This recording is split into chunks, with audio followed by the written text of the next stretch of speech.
Get your St. Louis MMA fix at knucklejunkies.com. This video is sponsored by Brad Carey with Realty Executives Premier. If you're looking to buy or sell your home, call Brad Carey.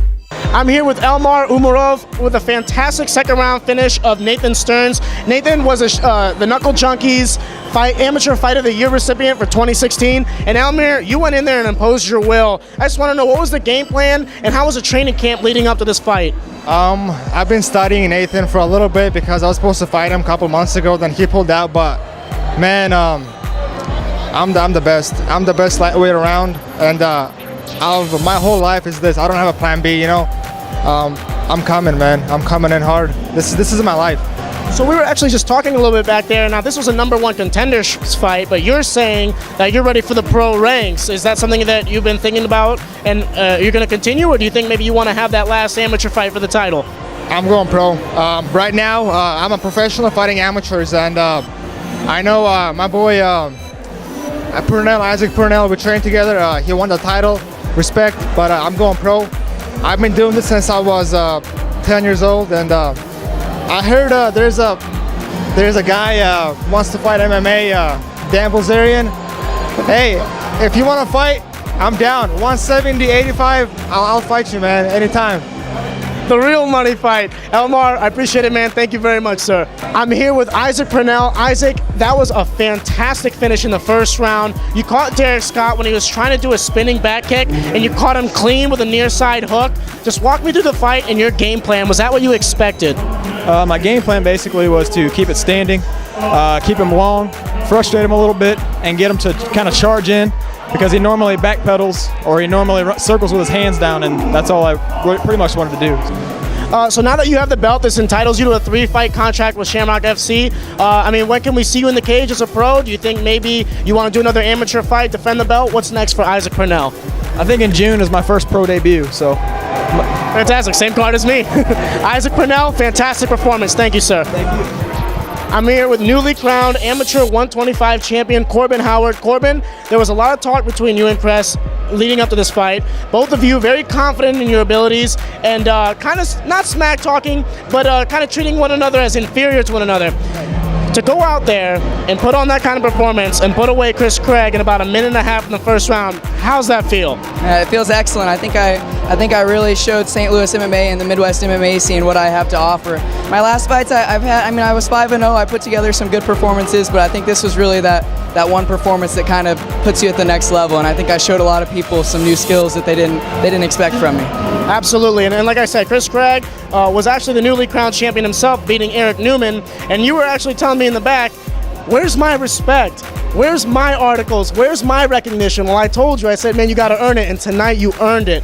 You were saying that there weren't enough articles written about you, that you weren't getting the hype behind you. I think it is now, man, and for you to have the title, we just spoke with Ken Shamrock, and he gave you some wise advice, and he said, you're young, you have a big future ahead of you.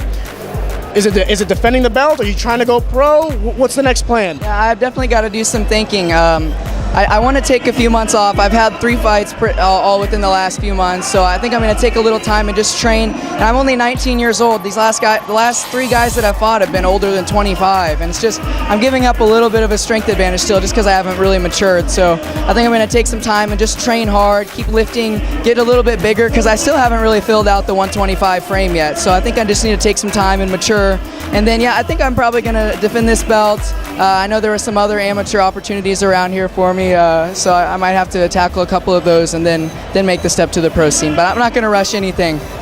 Well, Corbin, it was an excellent performance. One of the things we said before the fight was that any man in this fight can finish it at any moment, and you proved that tonight. Congratulations, sir. Thank you. I'd like to give a shout out to all my coaches and teammates, St. Charles MMA, ATA O'Fallon, ATA Jefferson City. I had a huge crowd here supporting me, and my sponsors, including Activist Supply and MSV Exteriors. Thanks, everybody.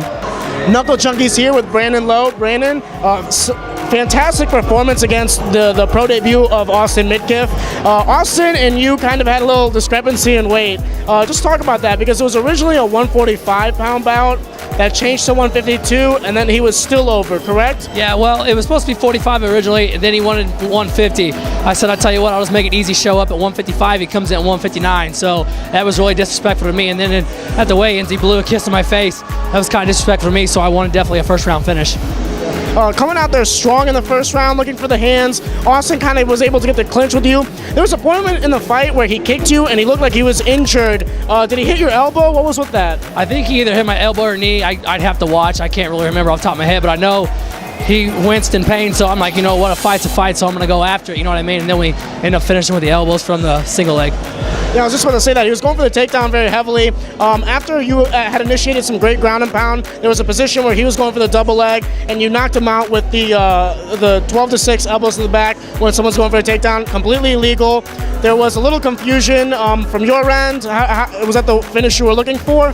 I was just looking for a finish no matter what. If it was ground and pound, knock him out on the feet. I was really expecting it to be more of a stand-up battle because I'm used to him kind of fading back and running away, so I was working a lot to that body, but he was throwing Superman punches and kicks, so it just threw me off a little bit, so I just readjusted and finished the fight.